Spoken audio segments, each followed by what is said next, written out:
The rain hadn't stopped since morning. It was as if the sky itself was mourning with me. I stood there, my black umbrella trembling in the wind, watching as my mother's coffin disappeared beneath the wet soil. Everyone cried except my father. He wasn't there. He was in Hawaii, smiling beside his new mistress, their champagne glasses raised as if celebrating my mother's death. When the last shovel of dirt hit the coffin, I whispered goodbye through clenched teeth. That night, lightning tore across the Portland sky as I sat alone in my apartment, staring at old photos of her. Then my phone buzzed. "I'm not dead. Come to the cemetery. Now." It was from her number, my mother's. My throat closed, and my hands went cold. I grabbed my car keys, heart hammering. I didn't know if I was driving toward a miracle or madness. My name is Grace Miller, and until a week ago, I thought my life was normal. I had a small apartment overlooking the Willamette River, a job as a freelance designer, and a mother who called every Sunday to remind me to eat breakfast. I used to roll my eyes at her texts. "Take your vitamins, sweetheart. Don't skip dinner again." I never thought I'd miss them. The day she died started like any other. I was finishing a client project when an unknown number appeared on my phone. I almost ignored it, but some strange instinct made me answer. "Is this Miss Grace Miller?" The woman's voice trembled. "I'm calling from Portland General Hospital. I'm so sorry. Your mother passed away this morning. Sudden cardiac arrest." For a moment, I couldn't breathe. The world tilted, colors drained away. "No," I whispered, shaking my head. "You've got the wrong person.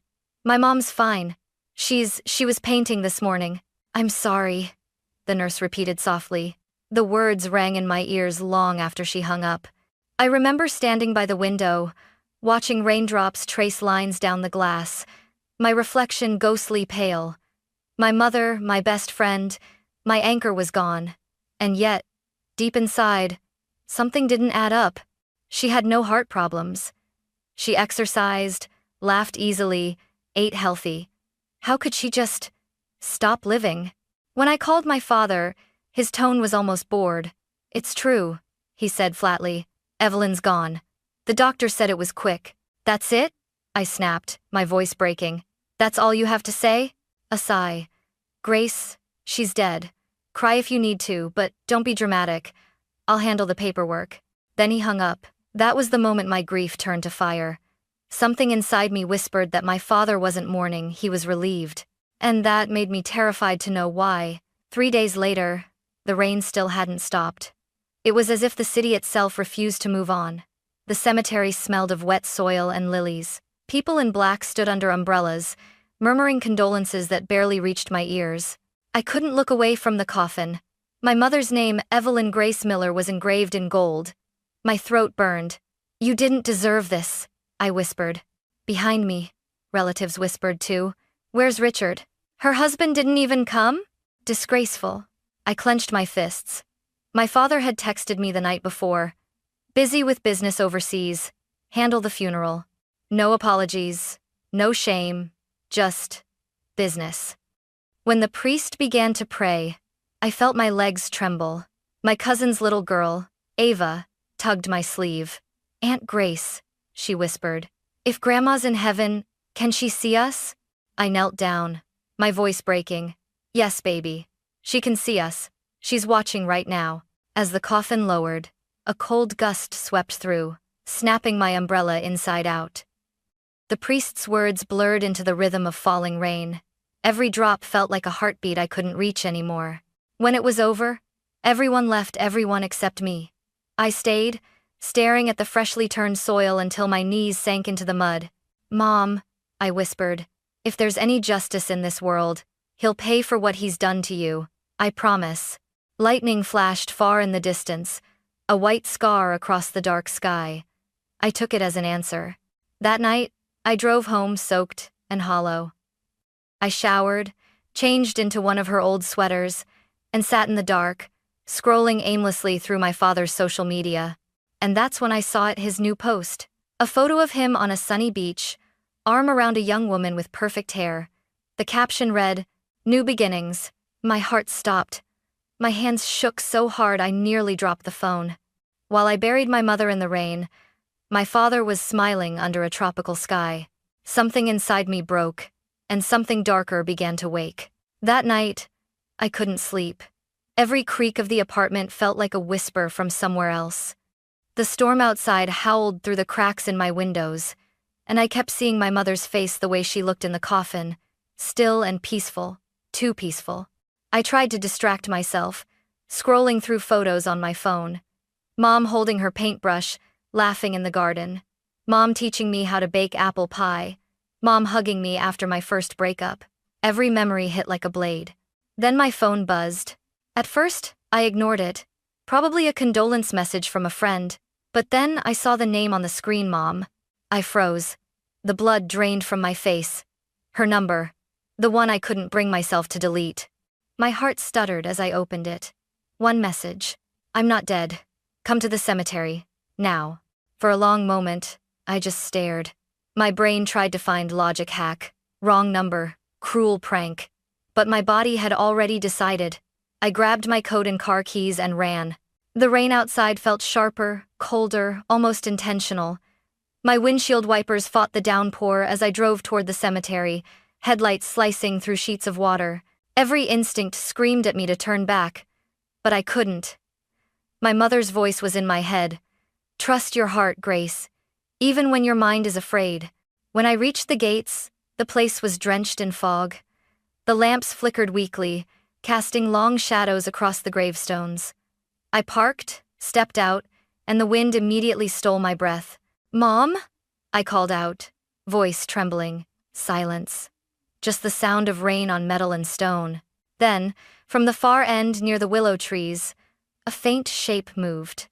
A figure small, hunched, wrapped in a soaked coat. Mom? My flashlight shook in my hand as I raised it. The beam caught her face. Pale, fragile, but alive. Her eyes, those familiar hazel eyes filled with tears. Grace, she whispered. My world shattered. The flashlight fell, landing in the mud with a dull thud. I stumbled forward, heart pounding in disbelief. Mom, how are you alive? She took my hands, her fingers ice cold but real. It's me, sweetheart, she whispered, voice breaking. But you can't tell anyone I'm alive. I stared at her, soaked and shaking, as the rain poured harder, washing away the last line between life and death. I couldn't stop staring at her face. Her skin was pale, almost translucent, her hair matted with rain, but her eyes, they were alive. Real. My voice cracked. Mom, everyone saw you. I saw you. You were gone. She pulled me into a trembling hug. For a second, the world disappeared, the storm, the cemetery, the madness. It was just her heartbeat against mine, faint but steady. Then she whispered, Grace, we can't stay here. Someone could see us. We hurried through the rain to a small silver sedan parked under the trees. I climbed in, my body still shaking. Mom, please just tell me what's going on. She didn't start the engine right away. Her hands gripped the steering wheel so tightly her knuckles turned white. Your father, she said finally. Richard. He tried to kill me. My stomach dropped. What? Her eyes filled with tears. He's not the man you think he is. For months, he's been threatening me, forcing me to transfer my shares of the company, my art studio, everything in my name. When I refused, he said he'd make me disappear. The words hit like lightning. I shook my head. That's insane. He's your husband, my father. Her voice cracked. He's a businessman, Grace. To him, people are assets or obstacles. And I stopped being useful. She told me about the night she died. Her chest had been aching for days, stress eating her alive. She collapsed while painting, and their housekeeper panicked and called an ambulance. At the hospital, Dad arrived not with worry, but with documents. He wanted her to sign them while she could still hold a pen. When she refused, he walked out without looking back. But Mom wasn't alone. One of her old students, Martha, worked as a nurse at the hospital. Martha had seen bruises on Mom's arm weeks before and knew something wasn't right. She helped me, Mom whispered. She switched the records, made it look like my heart stopped. They used a mannequin in the body bag. While everyone believed I was gone, Martha drove me out through the back exit. I pressed a hand to my mouth. You faked your death. Tears streamed down her face. It was the only way to survive, Grace. Outside, thunder cracked so loud it rattled the car. I thought you'd be safe once I was gone, she said softly. But when I saw what he posted New Beginnings, I knew he wouldn't stop. He'll come for everything, even you. I stared at her, my heart thundering louder than the rain. Then we stop him first. Her eyes widened. Grace, no. You don't know what he's capable of. I met her gaze, my voice steady. I know exactly what he's capable of. That's why we have to expose him. For a long moment, she just looked at me like she was seeing me for the first time. Not as a daughter, but as someone who could finally fight back. Then she nodded, slow but certain. All right. But if we do this, we do it smart. No mistakes. The rain began to fade, leaving only the faint sound of water dripping from the trees. That was the moment I realized. My mother didn't die in that hospital. She was reborn. And I was about to join her. By morning, the city felt different, colder, sharper, like it knew what I'd learned. I barely slept.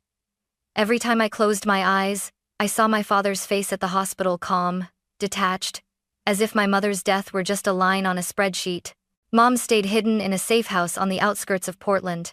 Her friend Martha checked on her every few hours. I promised not to tell anyone, not even my best friend, not even the police. Not yet, but I wasn't good at waiting. At 8 a.m., my father called. His tone was smooth, almost cheerful. Grace, darling, I'm finalizing your mother's estate today. I need your signature on a few documents. I gripped the phone so tightly my nails bit into my palm. Documents? Just paperwork, he said. Nothing for you to worry about. Come by the mansion tonight. I agreed. Then I texted Mom. He's making his move. Her reply came seconds later. Let him think he's winning. That night, the house I grew up in looked like a stranger's home. Everything gleamed, marble floors, crystal chandeliers, but the air was thick, heavy, wrong. He greeted me with that politician's smile. You look tired, Grace. Losing sleep over old things? Over dead things, I said coldly. Or people who are supposed to be dead. He paused, eyes narrowing. Careful with your words. And what? We sat in his office. He slid a thick folder across the desk. These are transfer forms for your mother's properties. Since you're her only heir, I need you to sign to consolidate ownership. Then we can move forward. I flipped through the pages, heart pounding. My mother's signature was already on them, perfectly forged. I looked up slowly. You forged her signature, he chuckled. You think I need to forge anything? Your mother agreed to this before she passed. Funny, I said, standing up. Because I remember her saying she'd rather burn everything than let you have it. His smile vanished. Sit down, I'm not signing. Grace, he said softly, leaning forward. I know you're grieving, but don't make me force you to do what's necessary. There it was. That tone, that icy control, the same voice that had terrified my mother for years. My hand trembled not from fear, but rage. You already killed her once. You won't do it again. He froze. What did you say? I stared right into his eyes. I said you won't get away with it. A flicker of panic crossed his face. He stood abruptly, his chair scraping against the floor. You've been talking to someone. I said nothing. He snatched the folder, breathing heavily, and snapped. Get out. Now. I turned toward the door, but not before catching the reflection of a small safe behind his desk in the mirror. A code lock, half hidden by a family photo. I smiled faintly. Sure, Dad. I'll go. That night, I didn't sleep. I broke into his office after midnight using the spare key I still had from childhood. The safe opened on the third try. His password was my mother's birthday. Of course. Inside were bank statements, offshore transfers, fake contracts, and a flash drive. I copied everything onto mine and left as quietly as I came. When I returned to my car, my hands were shaking. I texted Mom again. Got it. Her reply came instantly. Good. Now, Grace. Be careful. He'll know. The message had barely delivered when my phone buzzed again. Unknown number. You think I wouldn't notice, Grace? My blood turned to ice. It was my father. My heart stopped. His text burned on the screen like a warning from hell. You think I wouldn't notice, Grace? I looked around. The street outside my car was empty, just rain, neon reflections, and my own trembling hands. My chest tightened. He knew. Then my phone rang. His voice came through, low, composed, terrifyingly calm. "You were always clever," he said. "But you forgot who taught you how to lie." I swallowed hard. "You don't scare me," he laughed softly. "Don't I? Come home, Grace. Let's talk. Or I'll make sure you regret stealing from me." "Stealing?" I snapped. "You mean evidence?" The silence that followed was worse than any scream. Then, quietly, "If you're smart, you'll destroy it. Otherwise, maybe another funeral will be needed." He hung up. For a moment, I couldn't breathe. My reflection in the windshield looked pale and broken, but then I remembered my mother's trembling hands clutching that steering wheel, whispering, "He'll come for everything, even you." Not anymore. I drove straight to the safe house. Mom opened the door, still in her robe, eyes wide with fear. "Grace, what happened?" "He knows," I said, throwing the flash drive onto the table. "We need to move fast. These files, offshore accounts, forged signatures, transactions, enough to bury him." She stared at the drive, then at me. "Grace, if we go to the police, he'll come after us before they can act." I met her gaze, breath shaking. "Then we'll make him destroy himself." We spent the next 48 hours with Martha's help, sending the files anonymously to the FBI and financial authorities. Mom contacted an old lawyer friend, Charlotte Wells, who began drafting a formal statement for when the storm broke. But the storm came early. 2 nights later, headlights flared outside the house. Mom peeked through the curtain and froze. "It's him," she whispered. "Richard." The knock that followed rattled the whole frame. "Grace!" His voice boomed through the door. "Open up! Let's end this ridiculous game." Mom's hand clutched mine, trembling. "Don't, he's dangerous." But I was done running. I opened the door. He stood there in the rain, drenched, furious, eyes bloodshot. The expensive suit clung to him like armor cracking at the seams. "Where is she?" he hissed. I stepped into the doorway. "Where's who, Dad? The wife you buried? The woman you tried to erase?" His jaw tightened. "You don't understand what she did to me. She ruined me." "She loved you," I said. "You ruined yourself." He shoved past me, storming inside, shouting her name. "Evelyn!" Mom stepped out from the hallway, fragile but unflinching. "I'm right here." He froze. For a second, the rain outside seemed to stop. His face turned ghostly white. No, this isn't possible. You're dead." Mom's voice was steady, steel beneath sorrow. "You tried to make me dead." He laughed, bitterly, trembling. "You think you can take my life's work? My company? My name? You're nothing without me." I stepped between them. "That's where you're wrong." Sirens echoed in the distance, growing louder. His face twisted, realization dawning. "What did you do?" Mom's eyes never left his. "What you taught us, cover your tracks. Unfortunately, you left too many." Red and blue lights washed over the room as the front door burst open. FBI agents flooded in, guns drawn. "Richard Miller," an officer shouted. "You're under arrest for financial fraud, money laundering, and attempted homicide." He turned to me, desperation finally cracking through the arrogance. "Grace, tell them they're wrong. Tell them you—" I shook my head slowly. "You buried the wrong woman, Dad." He lunged toward me, shouting something incoherent, but agents restrained him, twisting his arms behind his back. The rain outside roared again, drowning out his words. As they dragged him away, his gaze locked on my mother. "You'll regret this," he spat. Mom just whispered, "No, Richard. I already did." When the door closed, the house fell silent, except for the faint drip of water from the porch. I realized I was shaking not from fear, but release. Mom sank into my arms, sobbing softly. "It's over." I held her tighter, feeling her heartbeat against mine, the heartbeat that should have stopped weeks ago. "It's just beginning," I said. Outside, dawn was breaking. The first light spilled across the wet ground, washing away the night. For the first time since that funeral, the rain had finally stopped. The weeks that followed were a blur of headlines, court summons, and flashing cameras. Real estate tycoon Richard Miller arrested for fraud and attempted murder. Every news channel played his photo, the same confident smile he wore at charity galas, now frozen under the words, criminal investigation. Mom and I watched it all unfold from a quiet hotel room, far from the chaos. She barely spoke, her fingers wrapped around a cup of untouched tea. "Grace," she said one morning, "when I married your father, I thought he was the kind of man who built things. I never realized he was the kind who destroyed them." I reached for her hand. "He won't destroy us anymore." The trial began 3 months later. The courtroom was packed. Reporters, lawyers, shareholders who once praised him now whispering like vultures. My father sat at the defendant's table, gray suit wrinkled, hair unkempt, the arrogance gone from his eyes. He still didn't look at us. When my mother took the stand, the room fell silent.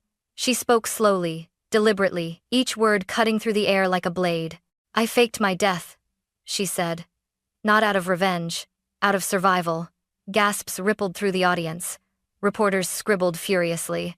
She described the threats, the forged documents, the night he told her she'd be worth more dead than alive. She didn't cry, she didn't break, she just told the truth. When it was my turn, I stood before the jury and looked at him, my father, the man I once believed could do no wrong. "He taught me how to be brave," I said quietly. "But I don't think he expected I'd use that bravery against him." Oh, he finally met my eyes. For the first time, I saw fear not of prison, but of the truth he couldn't control anymore. Our lawyer, Charlotte Wells, played the audio files and displayed the evidence we'd gathered: the offshore transfers, the falsified contracts, the argument recording between him and my late grandparents. The pieces of his empire collapsed, one by one, under the weight of his own deceit. When the verdict came, the room held its breath. Guilty on all charges. He closed his eyes. His shoulders sagged. No outburst, no denial, just silence. The judge's voice was clear and cold. "Richard Miller, you are hereby sentenced to 30 years in federal prison." The sound of the gavel echoed through the chamber like thunder after a storm. Mom exhaled, a tremor running through her, as if she'd been holding her breath for years. I reached for her hand, and she squeezed mine back, tears glistening but unshed. As they led him away in handcuffs, he glanced over his shoulder. For a heartbeat, his eyes softened, the faintest ghost of the father I'd once loved. Then he was gone. Outside the courthouse, cameras flashed, microphones thrust toward us. "Mrs. Miller, Miss Miller, how does it feel to bring down one of Portland's most powerful men?" Mom paused, the corners of her mouth lifting into a faint, tired smile. "It doesn't feel like victory," she said. "It feels like freedom." The next morning, the headlines called her the woman who returned from the dead. But for me, she wasn't a ghost come back to life. She was proof that the truth, no matter how buried, always finds a way to rise. Months passed after the verdict, yet every morning I still woke up expecting to hear the gavel's echo. The nightmare had ended, but its shadows lingered. Mom and I moved to the Oregon coast, far from the glass towers and sharp suits of Portland. She bought a small cottage by the sea, with peeling white paint, and a garden that breathed color again. Her days were slow and gentle, teaching local kids to paint, filling canvases with the same wild daisies she once grew in our old backyard. One afternoon, I found her standing by the water, brush in hand, staring at the horizon. "What are you painting?" I asked. She smiled faintly. "Freedom." I opened a small design studio nearby, and named it Evelyn and Grace Designs. It wasn't just work, it was a promise. We would build something honest, beautiful, and alive. Life, slowly, became quiet again. Simple, safe. But every now and then, the past whispered. Reporters still sent letters. Investors begged Mom to tell her story for documentaries. She always refused. "I don't need to relive it," she said softly. "I just need to live." One evening, as the sun dipped low over the ocean, I sat on the porch with her and a cup of tea. The air smelled of salt and wet earth. I looked at her, still half in disbelief. "Mom, I never asked who sent that text that night, the one that brought me to you?" She looked up, the sunset reflecting in her eyes. "I didn't," she said quietly. I frowned. "What do you mean? It came from your number. My phone was off. Martha took it." I didn't have it that night. We sat in silence, as the waves hissed against the rocks. A chill slid down my spine, but not from fear, from awe. Maybe fate had dialed that message itself, unwilling to let a lie win. Mom reached over and took my hand. "Whatever it was," she said, "it saved us." I nodded, smiling through the lump in my throat. "No, Mom, you saved us." In the fading light, I saw her the way I always wanted to remember her. Not a victim, not a ghost, but a woman reborn. When I drove home later, the sky glowed deep orange, the same color as the daisies she loved. I rolled down the window and let the sea wind fill the car. For the first time in what felt like forever, I wasn't haunted. The truth had set us free. And though we'd lost everything once, money, reputation, even each other, we'd found something rarer: peace. As the road curved away from the coast, I whispered into the wind, "Good night, Mom." And for the first time since that funeral, I swore I heard her voice again, soft, certain, alive. "Good night, sweetheart." The storm had passed, and we were finally home.